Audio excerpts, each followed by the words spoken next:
संदर्भ 2024/1 दिनांक 24 जून 18।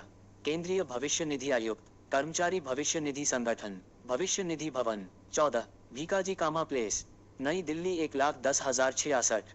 विषय 2014 के बाद सेवानिवृत्त और सेवारत कर्मचारियों के लिए EPS 95 कार्यान्वयन के संबंध में माननीय सर्वोच्च न्यायालय के दिनांक 4 नवंबर 2022 के आदेश के अनुपालन के लिए तत्काल अनुरोध।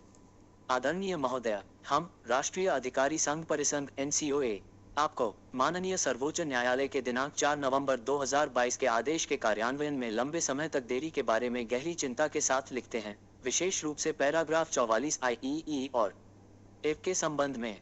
यह आदेश, जो EPFO के GSR 609E दिनांक 22 अगस्त 2014 के प्रावधानों को बरकरार रखता है, 2014 के बाद सेवानिवृत्त और सेवारत कर्मचारियों के लिए कर्मचारी पेंशन योजना EPS 95 के तहत पेंशन में उचित वृद्धि के लिए महत्वपूर्ण है। मुख्य बिंदु और वर्तमान मुद्दे। सर्वोच्च न्यायालय का निर्देश। माननीय सर्वोच्च न्यायालय ने निर्देश दिया कि जिन सदस्यों ने पहले अपने विकल्प का प्रयोग नहीं किया है, उन्हें आदेश की तिथि 4 नवंबर 2022 से 4 महीने के विस्तार के भीतर संशोधित योजना के तहत ऐसा करने की अनुमति दी जानी चाहिए। EPFO द्वारा बार बार विस्तार। EPFO ने समय सीमा को कई बार बढ़ाया है, सबसे हाल ही में 31 मई 2024 तक। ये विस्तार, हालांकि कुछ के लिए अधिक समय प्रदान करते हैं, सेवानिवृत्त और सेवारत कर्मचारियों के बीच महत्वपूर्ण संकट पैदा कर चुके हैं जिन्होंने पहले ही अपने संयुक्त विकल्प प्रस्तुत कर दिए हैं।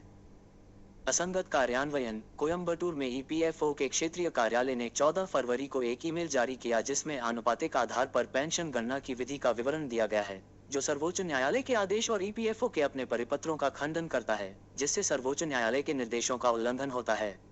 पेंशन गणना के मुद्दे। EPS 95 से पहले की सेवा के लिए पेंशन को पर्याप्त रूप से संबोधित नहीं किया गया है।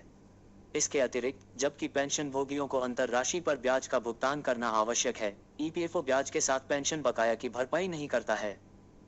हमारी मांगे। तत्काल अनुपालन। हम EPFO से सर्वोच्च न्यायालय के आदेश का पूरी तरह से पालन करने और 13 दिसंबर 2023 को जारी किए गए अक्सर पूछे जाने वाले प्रश्नों और 1 जून 2023 के परिपत्र के अनुसार पेंशन वृद्धि को बिना किसी और देरी के लागू करने का आग्रह करते हैं। लंबित आवेदनों का निपटान। सेवानिवृत्त और कार्यरत कर्मचारियों द्वारा पहले से प्रस्तुत संयुक्त विकल्प आवेदनों का निपटान बिना किसी और प्रतीक्षा के शीघ्रता से करें। गणना पद्धति में सुधार। कानूनी आदेश के विपरीत आनुपातिक समायोजन को छोड़कर सर्वोच्च न्यायालय के आदेश के अनुसार सही गणना पद्धति सुनिश्चित करें। बकाया राशि पर ब्याज। पेंशन वितरण में देरी के कारण किसी भी बकाया राशि पर ब्याज का भुगतान करके पेंशन भोगियों को उचित मुआवजा दें। चल रही देरी और असंगत निर्देशों ने सेवानिवृत्त और कर्मचारियों के बीच अनावश्यक चिंता और वित्तीय संकट पैदा कर दिया है।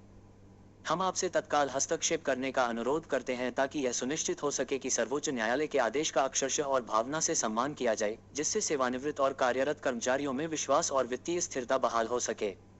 हमें उम्मीद है कि EPFO इन मुद्दों को हल करने और आगे की कानूनी उलझनों से बचने के लिए तुरंत कार्रवाई करेगा। हम आपकी त्वरित प्रतिक्रिया और आवश्यक कार्रवाई की आशा करते हैं। सादर, अनिल कुमार जी, महासचिव।